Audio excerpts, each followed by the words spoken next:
Привет! Не забудь, пожалуйста, поставить лайк и подписаться на этот канал.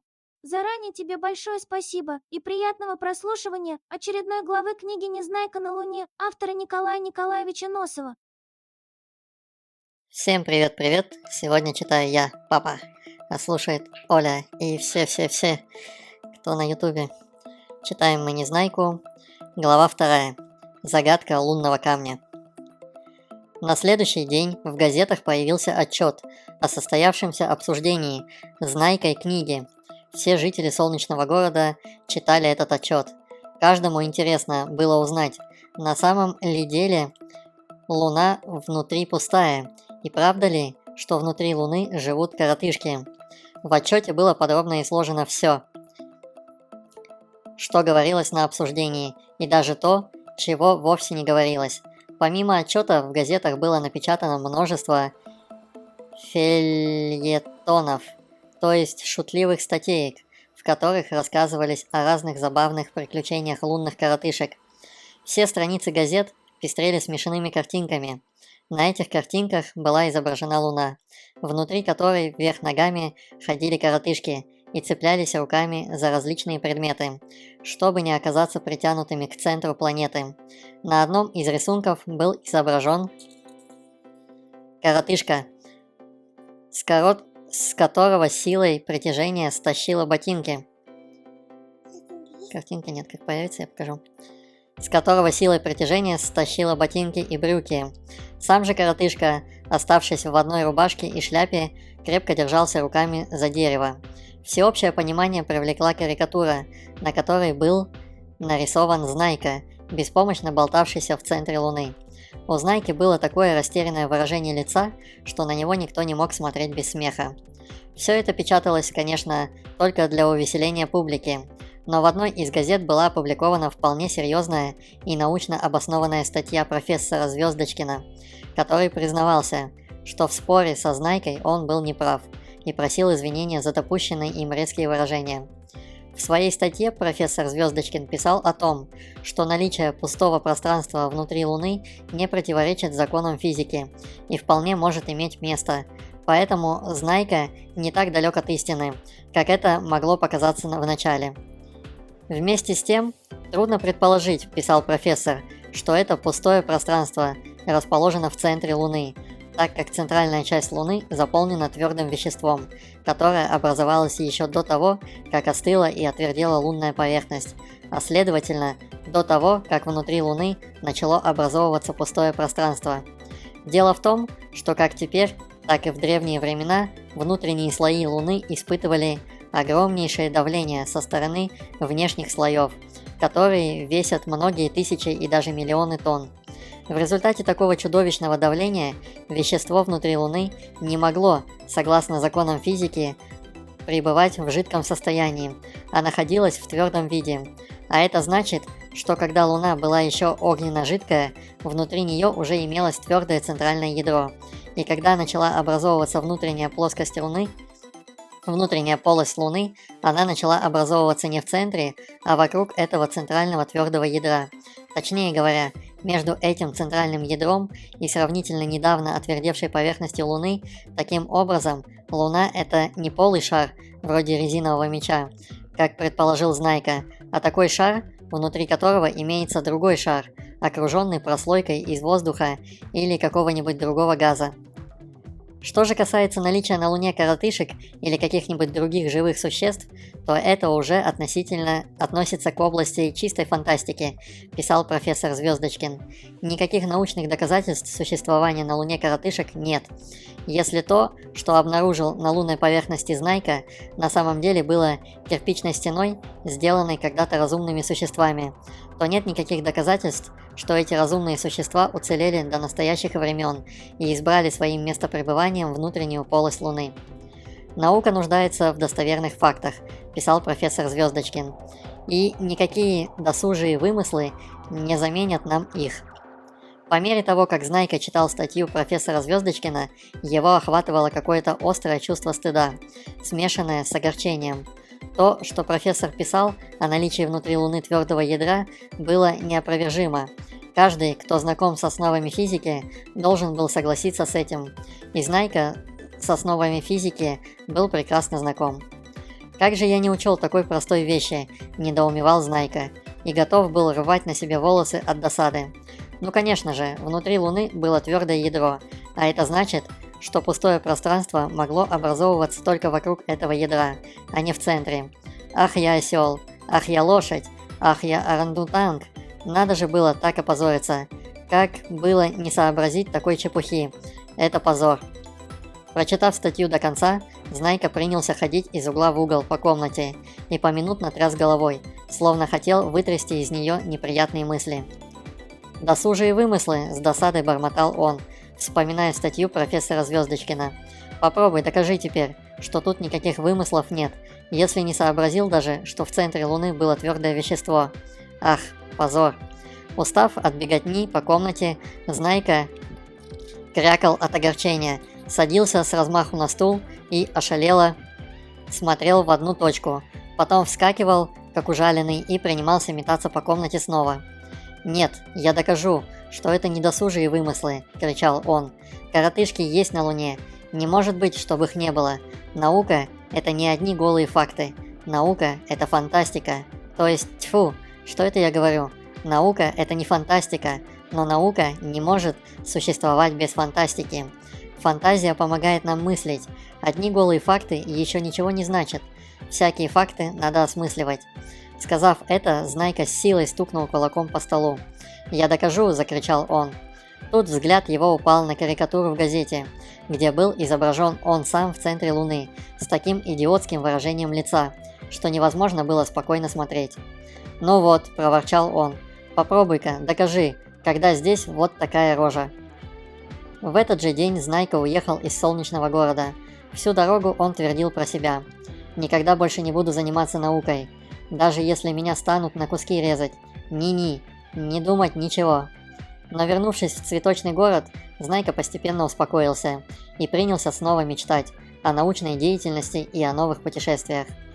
Хорошо бы построить большой межпланетный корабль, взять значительный запас пищи и воздуха и устроить длительную экспедицию на Луну. Надо полагать, что во внешней оболочке Луны имеются отверстия в виде пещер или кратеров потухших вулканов. Сквозь эти отверстия можно будет проникнуть внутрь Луны и увидеть ее центральное ядро. Если это ядро существует, а оно без сомнения существует, то лунные коротышки живут на его поверхности.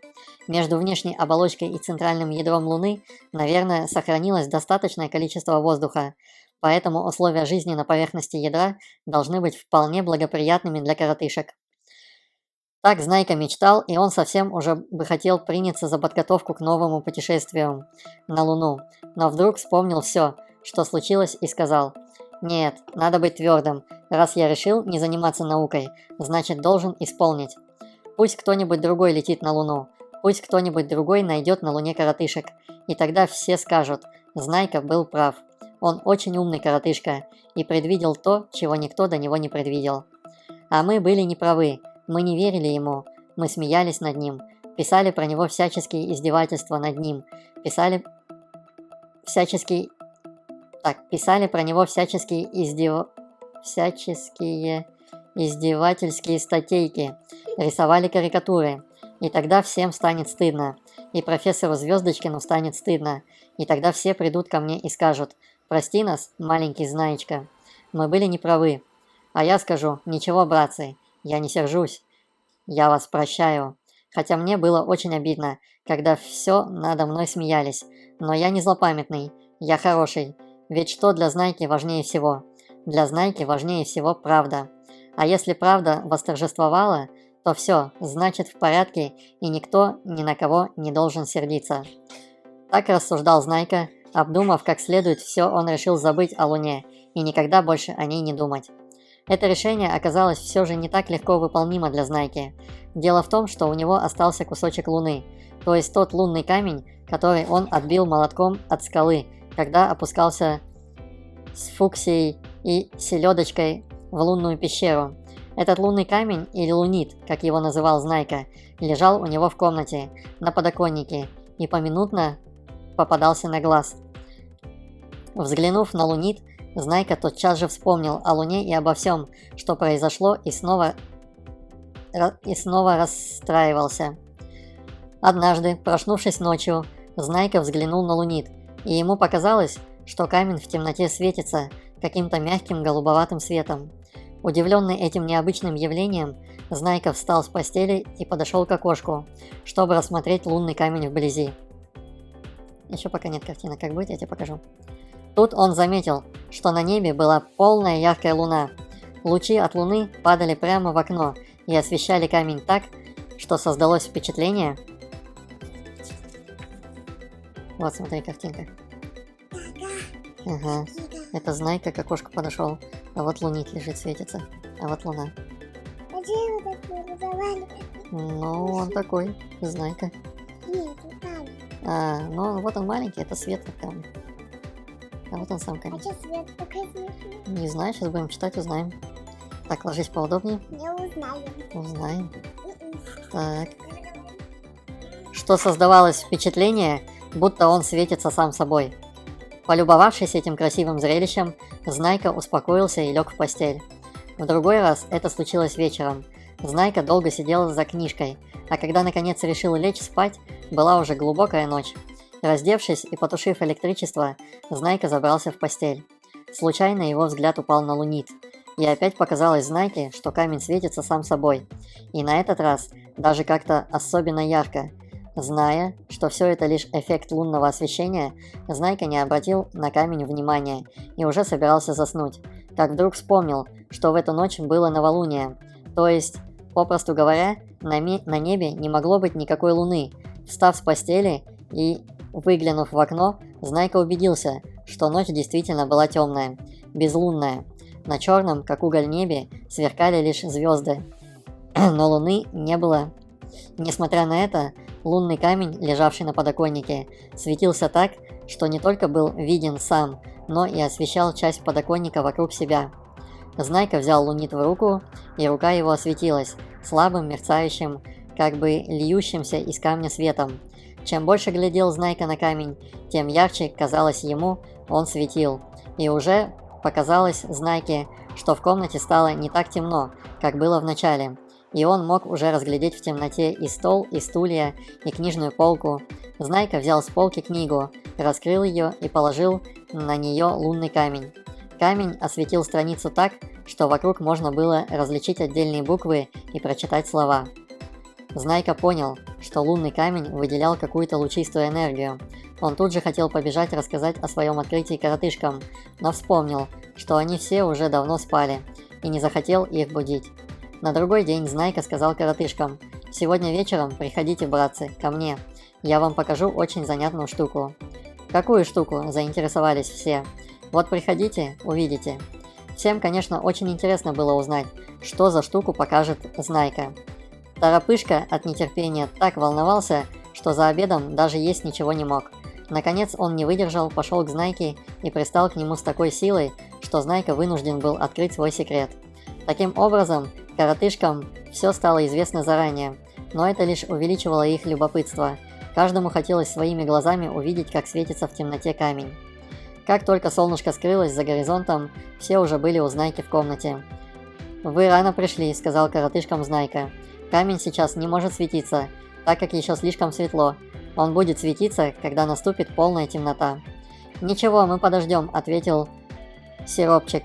«Нам спешить некуда». «Ну ждите», — согласился Знайка. «А я пока, чтобы вам не было скучно, расскажу об этом интересном явлении». Он положил на стол перед рассевшимся вокруг коротышками лунный камень и принялся рассказывать о том, что в природе встречаются вещества, которые приобретают способность светиться, а в темноте после того, как подвергнутся действию лучей света. Такое свечение называется люминесценцией. Некоторые вещества приобретают способность испускать видимые лучи света. Даже под влиянием невидимых ультрафиолетовых, инфракрасных или космических лучей. Можно предположить, что из такого вещества как раз и состоит лунный камень, сказал Знайка. Чтобы занять коротышек еще чем-нибудь, Знайка изложил им свою теорию о том, что Луна – это такой большой шар, внутри которого есть другой шар, и на этом внутреннем шаре живут лунные коротышки или лунатики. Пока Знайка сообщал своим друзьям все эти полезные сведения, в комнате постепенно сгущался мрак. Коротышки изо всех сил пялили глаза на лунный камень, который лежал перед ними, но не замечали никакого свечения. Торопышка, который был самый неорганизованный, все время дергался от нетерпения и не мог усидеть на месте. «Ну почему он не светится? Ну когда же он будет светиться?»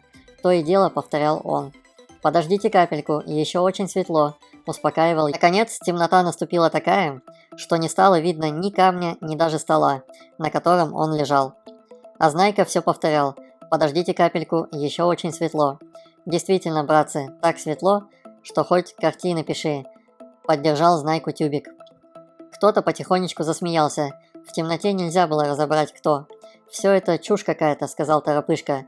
«По-моему, камень не будет светиться». «А зачем ему светиться, если и без того светло?» – сказал Винтик. Кто-то опять засмеялся. На этот раз громче. Кажется, это был не Знайка. Он был самый смешливый. «Ты, Торопышка, все куда-то торопишься. Тебе все поскорее хочется», – сказал Сиропчик. «А тебе не хочется?» – сердито проворчал Торопышка. «А куда мне спешить?» – ответил Сиропчик. «Разве тут плохо? Тепло, светло, и мухи не кусают». Тут уж все коротышки не выдержали и громко расхохотались. Всем так понравилось изречение Сиропчика насчет мух, что его стали повторять на разные лады. Наконец, Гусля сказал: «Какие там мухи? Все мухи спят давно, верно?» – подхватил доктор Пилюлькин. «Мухи спят, и нам спать пора». Представление окончено. «Вы не сердитесь, братцы, тут просто какая-то ошибка вышла», – оправдывался Знайка. «Вчера камень светился. Вот даю вам честное слово». «Ну ты не горюй, чего там? Завтра мы снова придем», – сказал Шпунтик. «Конечно придем. Здесь и светло, и тепло, и мухи не кусают», – подхватил кто-то. Все, смеясь и толкаясь, и наступая друг другу в темноте на пятки, стали выбираться из комнаты. Знайка нарочно не зажег электричество, так как ему стыдно было глядеть коротышкам в глаза. Как только все разошлись, он с размаху бросился на кровать, закрыл лицом в подушку и обхватил голову руками. «Так мне, дураку, и надо!» – бормотал он. О, тигруня? Да, стоят волосы.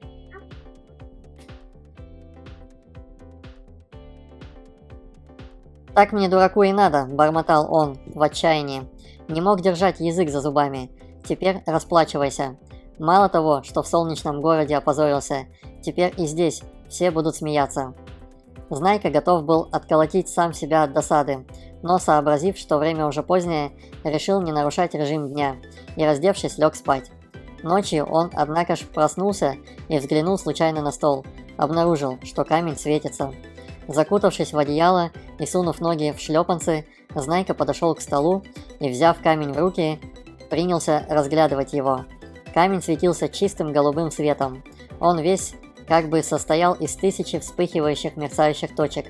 Постепенно его свечение становилось все ярче. Оно было уже не голубым, как в начале, а какого-то непонятного цвета. Не то розовое, не то зеленое. Достигнув наибольшей яркости, свечение понемногу угасло, и камень перестал светиться, не сказав ни слова. Знайка положил камень на подоконник и в глубокой задумчивости лег в постель. С тех пор он часто наблюдал свечение лунного камня. Иногда оно наступало позже, иногда раньше. Иной раз камень светился долго, всю ночь, иной раз совсем не светился. Как ни старался Знайка, он не мог уловить в свечении камня никакой закономерности. Никогда нельзя было сказать заранее, будет ночью светиться камень или же нет. Поэтому Знайка решил помалкивать и пока никому ничего не говорить. Для того, чтобы получше изучить свойства лунного камня, Знайка решил подвергнуть его химическому анализу. Однако и тут встретились неопределимые трудности. Лунный камень не хотел вступать в соединение ни с какими другими химическими веществами. Не хотел растворяться ни в воде, ни в спирте, ни в серной или азотной кислоте. Даже смесь крепкой азотной и солятной кислот, в которой растворяется даже золото, не оказывала никакого действия на лунный камень. Что же мог сказать химик о веществе, которое не вступает в соединение ни с каким другим веществом? Разве только то, что это вещество какой-нибудь благородный металл, вроде золота или платины. Однако лунный камень был не металл, Следовательно, он не мог быть ни золотом, ни платиной. Потеряв надежду растворить лунный камень, Знайка пытался разложить его на составные части посредством нагревания в тигле, но лунный камень не разлагался от нагревания. Знайка пробовал сжечь его в пламени, но тоже безрезультатно. Лунный камень, как говорится, в огне не горел и в воде не тонул. Впрочем, неправда, в воде лунный камень тонул, только вся беда была в том, что делал это он далеко не всегда. В каких-то случаях лунный камень тонул, как обычно тонет в воде кусок сахара или соли. В других же случаях он плавал на поверхности воды, словно пробка или сухое дерево. Это значило, что вес лунного камня в силу каких-то непостижимых причин менялся, и из вещества, которое было тяжелее воды, он превращался в вещество легче воды. Это было какое-то совсем новое, до сих пор неизвестное свойство твердого вещества. Ни один минерал на Земле не обладал подобными свойствами. Проводя свои наблюдения, Знайка заметил, что обычно температура лунного камня была на 2-3 градуса выше температуры окружающих предметов. Это значило, что наряду с лучистой энергией лунный камень выделял и тепловую энергию. Однако, такое повышение температуры наблюдалось опять-таки не всегда. Это значило, что выделение тепловой энергии происходило не постоянно, а с какими-то перерывами. И иногда температура лунного камня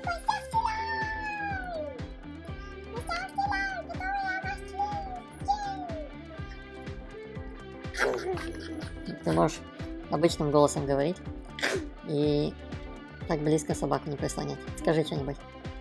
Как тебя зовут, например? Нормальным голосом скажи, как тебя зовут. Просто здесь голоса изменятся. Когда ты вот так непонятно говоришь, вообще ничего слышно не будет. Скажешь нормальным голосом? Тогда ложись, я читаю дальше. На каком месте я остановился? Угу. Однако такое повышение температуры наблюдалось опять-таки не всегда. Это значило, что выделение тепловой энергии происходило не постоянно, а с какими-то перерывами. Иногда температура лунного камня оказывалась на несколько градусов ниже окружающей. Что это значило, было просто невозможно понять. Все эти странные вещи озадачивали Знайку и в конце концов надоели ему. Не умея объяснить всех этих странностей, Знайка перестал изучать свойства камня и, как говорится, махнул на него рукой. Лунный камень лежал в его комнате на подоконнике, словно какая-то никому не нужная вещь, и потихонечку покрывался пылью. Вот мы и прочитали очередную главу. Ставьте лайки, подписывайтесь. Всем пока-пока. Пока-пока. Чики-баба. Спасибо тебе за просмотр до самого конца. Мне очень приятно. Не забудь поставить лайк и подписаться на этот канал, чтобы не пропустить следующие выпуски книги «Незнайка на Луне» автора Николая Николаевича Носова.